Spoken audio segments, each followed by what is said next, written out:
detrás del mundo infinito que es la mente del hombre, entre las estrellas que cubren el cielo o en el perfil gastado de las viejas piedras, existen verdades escondidas, otra realidad que apenas vemos.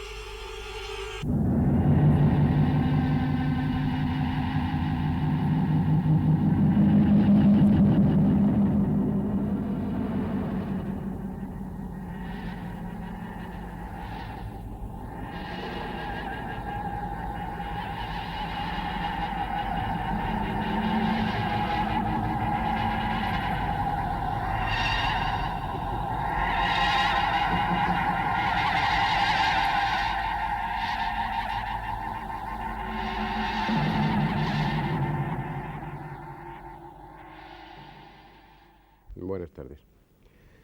Ya al principio de este programa, hace bastantes meses, hablábamos de la hipnosis. La trajimos aquí en ocasión de dos de sus posibles aplicaciones, la regresión y la sintonización. Eran ciertamente dos aspectos sugestivos, un tanto maravillosos, de los muchos que puede ofrecer la hipnosis. Hoy, esta tarde, vamos a hablar otra vez de ella, de la hipnosis, pero en un aspecto más positivo, más racional, menos maravilloso, si ustedes quieren, que es en el aspecto curativo, la hipnosis como terapéutica. Pero puede que, a pesar de todo, la hipnosis como terapéutica le resulte a ustedes sorprendente en más de un sentido.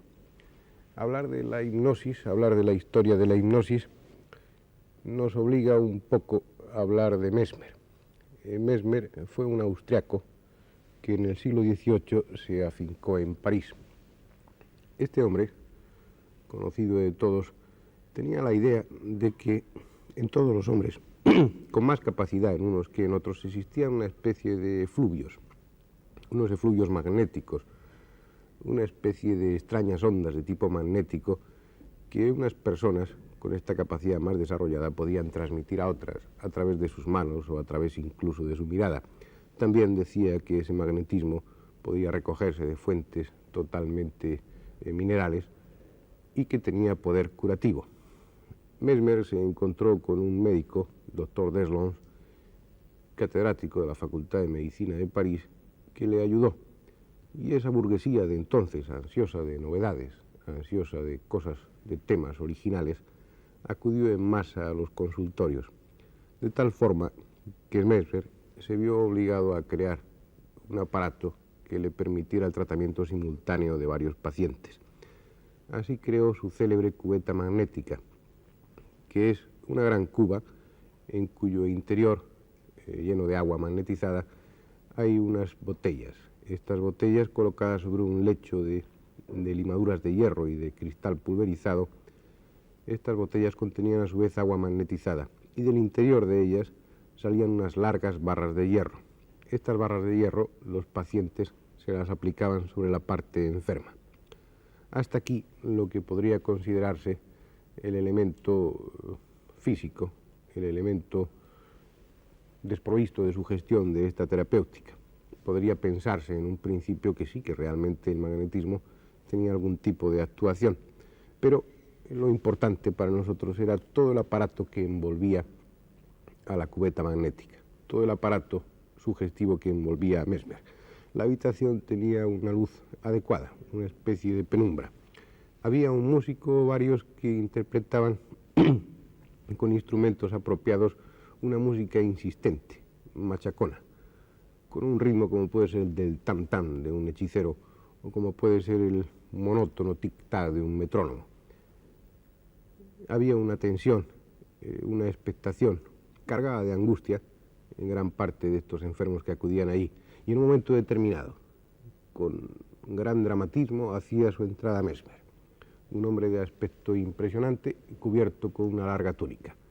Dirigía su mirada penetrante hacia los que allí estaban, y eso era suficiente para que los más sugestionables cayeran en una especie de trance hipnótico, un auténtico trance hipnótico seguido de convulsiones. Los más que estaban allí, tras el ejemplo del primero, los dos primeros que caían en trance, ponían de su parte todo lo posible para caer también en ese extraño trance que era realmente un trance hipnótico.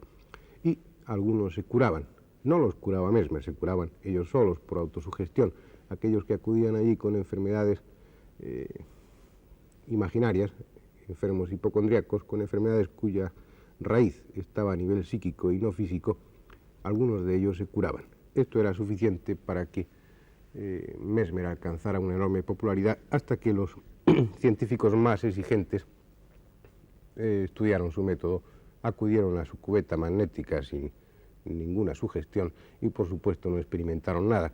Y lo llevaron hasta las puertas de París y prácticamente lo echaron de la ciudad. No es extraño pues que la hipnosis, con este principio a nivel oficial, con este principio tan grotesco, tan pintoresco, haya estado desprestigiada durante mucho tiempo. Pero realmente no es este el principio. El principio es muy antiguo, no sabemos cuánto. Sí sabemos que los egipcios hace unos 4000 años utilizaban la hipnosis como medio terapéutico. Sabemos que de forma espontánea, de forma individual, por autohipnosis, evitaban el dolor muchos mártires. Sabemos que es una práctica tan antigua como el hombre.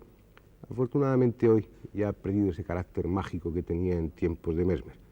Hoy se estudia de una forma mucho más racional, ha caído en manos de la ciencia ha establecido sus bases y sobre todo ha establecido sus aplicaciones, como en estas imágenes que les vamos a mostrar, que tienen un atractivo. La de ser auténticas, totalmente rigurosas, están realizadas al amparo de una institución totalmente seria, como es una universidad en la Unión Soviética, y el apéndice romántico de haber sido sacadas hace 6 años de la Unión Soviética de contrabando. Estas son las imágenes y sobre ellas iremos comentando y hablando de esta hipnosis terapéutica.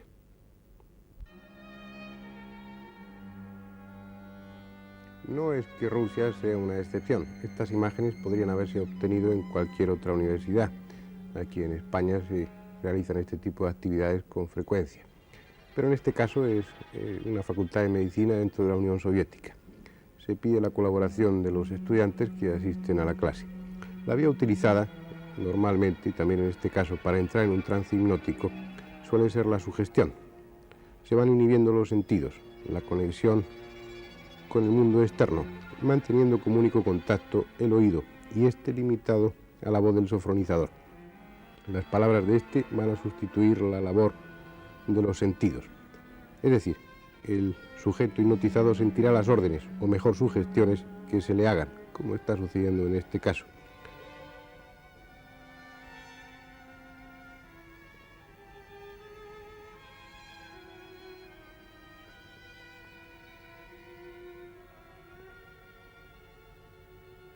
La orden, la sugestión utilizada en esta sesión que estamos viendo es la de recoger del suelo determinados objetos, concretamente unas cuentas de collar, parece ser, según las imágenes.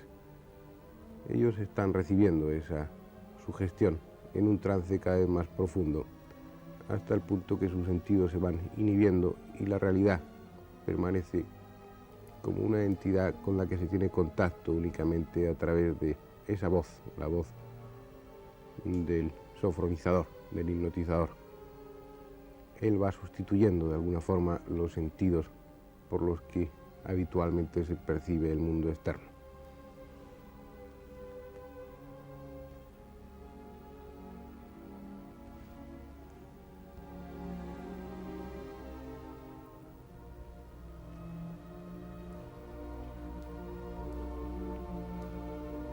Cada vez más profundamente relajados, cada vez más profundamente en trance hipnótico, van percibiendo las sensaciones que su guía, que el hipnotizador les va sugiriendo. Y comienzan, como les decía antes, a recoger esas cuentas de collar del suelo. Ellos las ven, ellos las tocan. Para ellos, dentro de su trance hipnótico, son una realidad. Tengan en cuenta que se ve y se oye, se huele en el cerebro, que los ojos, el oído o cualquier otro receptor de los sentidos son solo eso, receptores, que a través de la vía nerviosa transmiten el impulso al cerebro, que es el que realmente siente. En este caso, En la hipnosis se prescinde de la vía aferente, se hace que el cerebro sienta directamente sin necesidad de los receptores. Esas cuentas que han recogido y que para ellos son auténticas, las van ensartando después cuidadosamente para recomponer ese ficticio collar.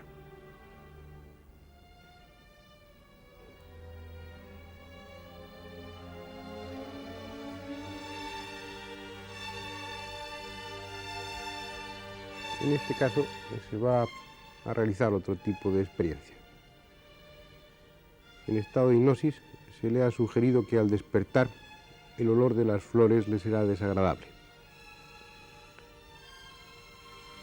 Luego, una vez despierta, se le dice que esa orden no la recuerde conscientemente. Se la despierta y ella irá a su sitio con esa orden en el inconsciente. Ella no la recordará en estado vigil, en estado de conciencia normal, pero enseguida veremos los efectos. Recuerden que la orden sugerida en estado hipnótico es que el olor de las flores la resulte desagradable.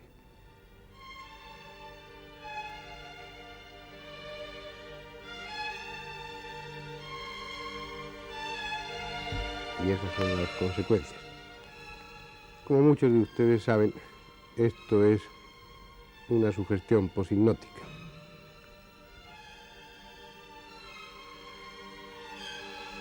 Una vez liberada de esa orden, ella percibirá el olor normal y agradable de las flores.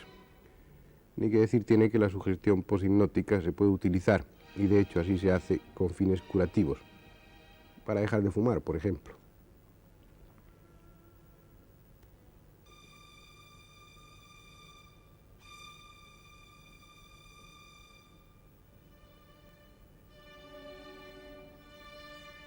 Liberada de su orden, ella no siente ningún desagrado con las flores.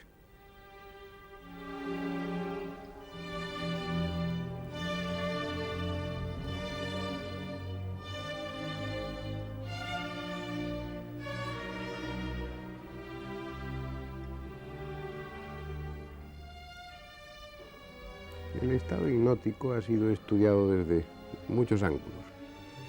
Son numerosos, incalculables ya, los volúmenes escritos sobre esta materia. Se ha estudiado desde todos los puntos de vista, desde todos los ángulos. En la Unión Soviética, ni más ni menos que en cualquier otro país. Y una de las formas de estudiar el estado hipnótico es a través de la electroencefalografía. Interesaba saber si durante la hipnosis se modificaban sustancialmente las constantes fisiológicas. Merced a un polígrafo se podía determinar el trazado electroencefalográfico, el ritmo cardiorrespiratorio y alguna que otra constante.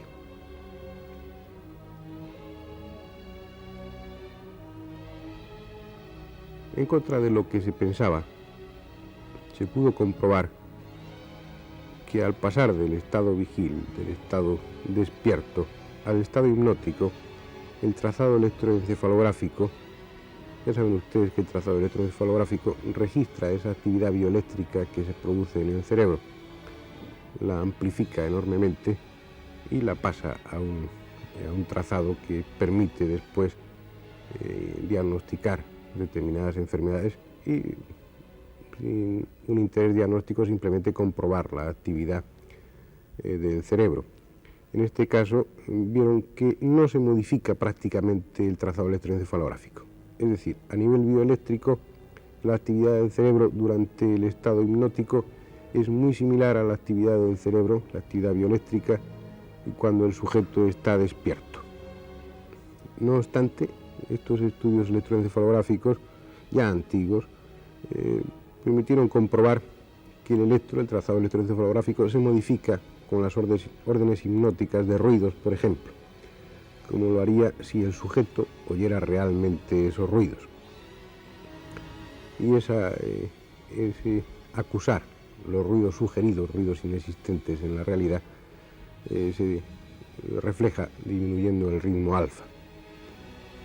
Las aplicaciones que se le han dado a la hipnosis desde un punto de vista médico, desde un punto de vista terapéutico, son enormes.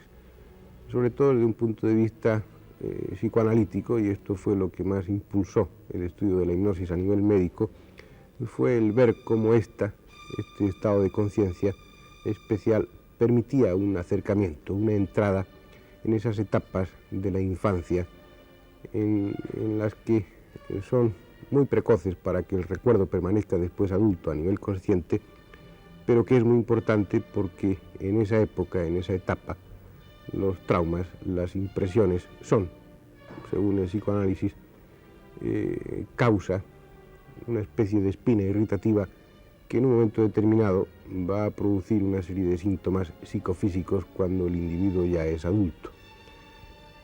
De esta aplicación de la hipnosis como vía de entrada a las vivencias de la infancia se ha pasado después a toda una multiplicidad de actividades y de utilidades que se han ido encontrando a la hipnosis.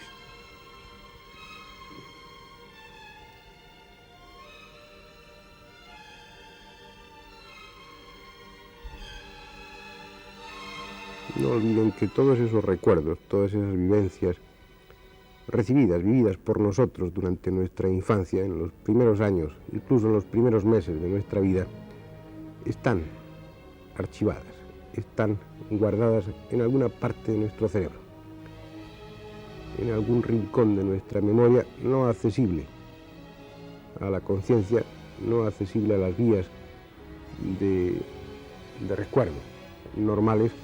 Están ancladas, están fijadas, a veces con una tremenda fuerza, estas vivencias, unas veces agradables y en algunas ocasiones intensamente desagradables, que después, como decía antes, y como insiste el psicoanálisis, van a modificar toda la vida del sujeto.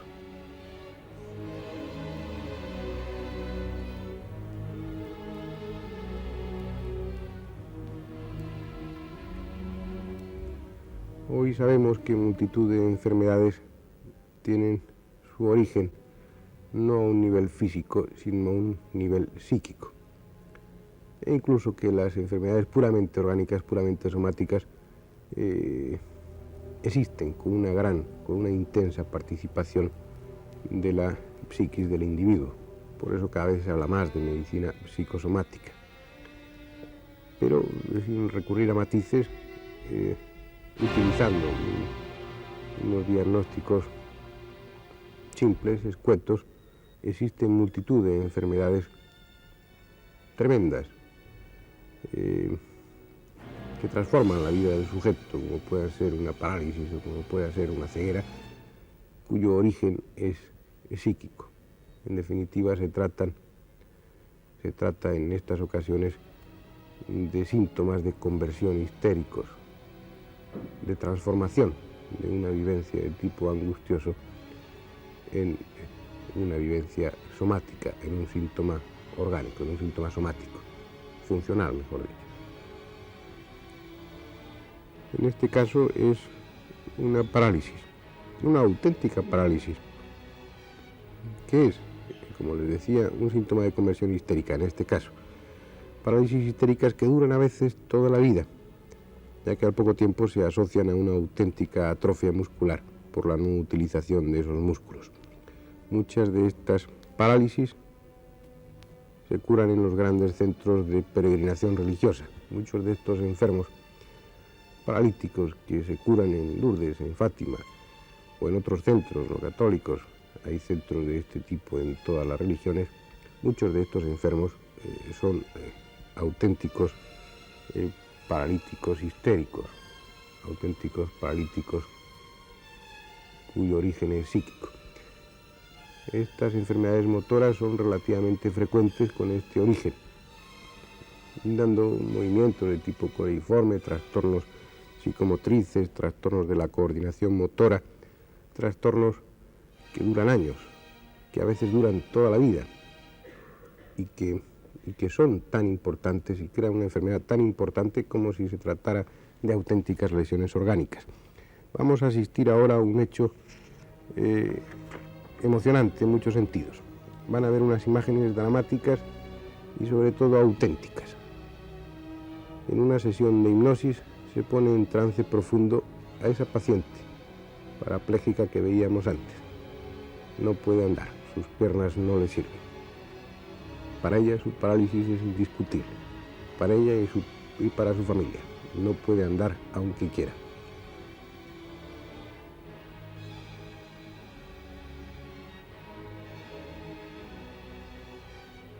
Se la va relajando cada vez más profundamente, al mismo tiempo que se la van suministrando estímulos para profundizar, para penetrar en ese trance hipnótico. No son imágenes simuladas, no es una dramatización. Corresponden a un caso auténtico, a una sesión clínica en una facultad de medicina, como tantas.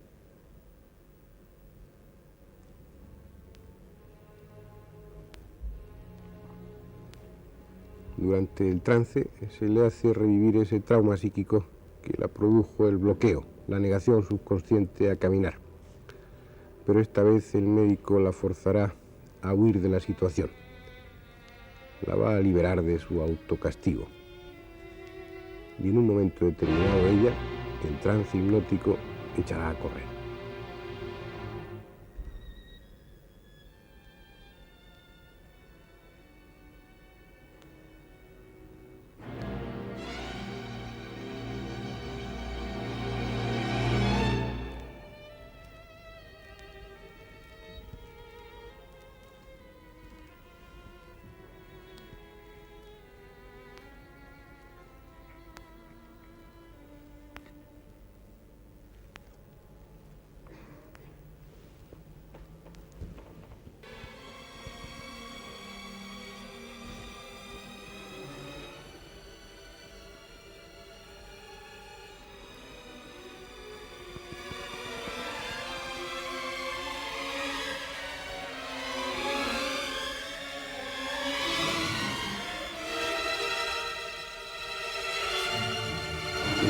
Despierta, una vez fuera del trance hipnótico, ella se da cuenta que puede mover sus miembros, se da cuenta de que realmente puede moverse con libertad.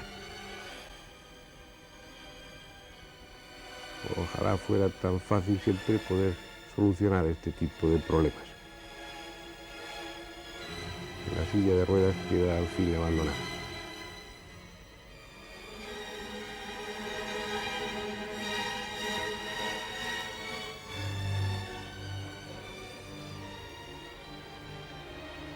Es cierto que la curación que permite la hipnosis no es generalmente una curación definitiva, y con frecuencia vuelven a aparecer trastornos, síntomas de otro tipo que sustituyen a los síntomas anteriores.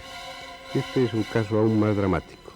Les insisto en que estas imágenes son auténticas, auténticos pacientes y los momentos recogidos los de su auténtica curación. Esta enferma está ciega. Es una ceguera histérica, probablemente por la visión de un hecho sumamente angustioso en una etapa anterior de su vida. Está en estado hipnótico profundo. Se va a revivir, tal como preconizan los psicoanalistas, ese trauma. Y ella, de repente, ve.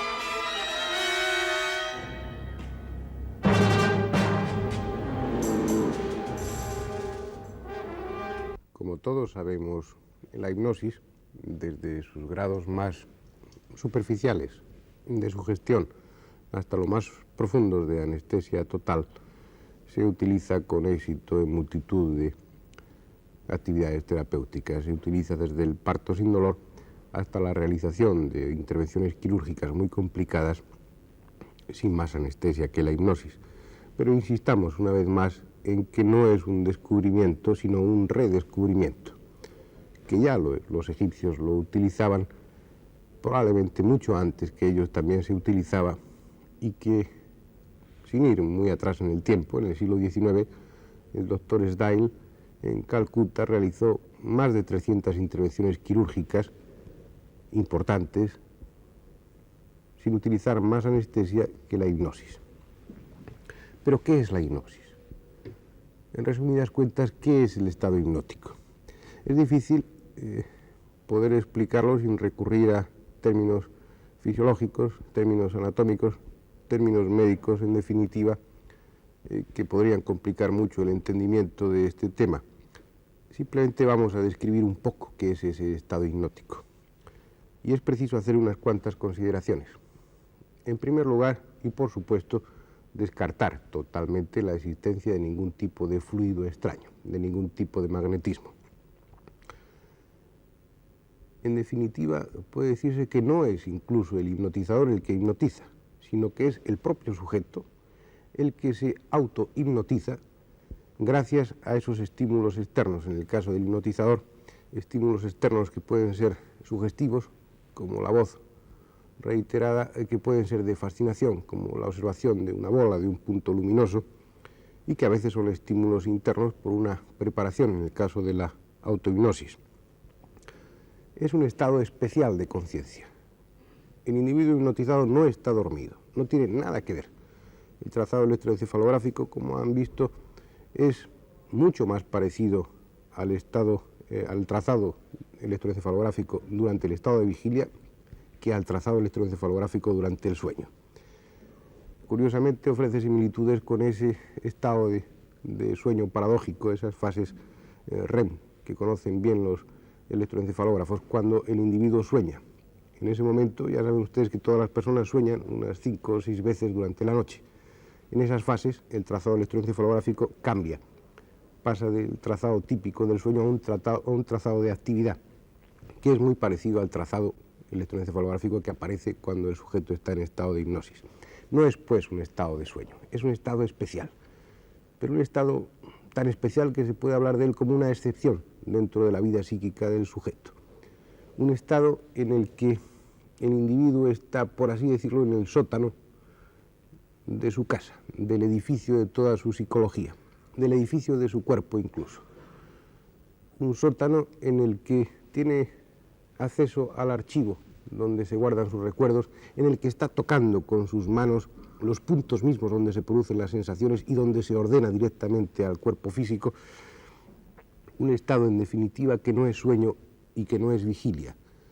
Un estado en el que el hombre es capaz de revivir sus vivencias de la infancia y es capaz de ordenar a su propio corazón que lata más despacio. Un estado excepcional, un estado muy especial que aún no hemos aprendido a utilizar del todo.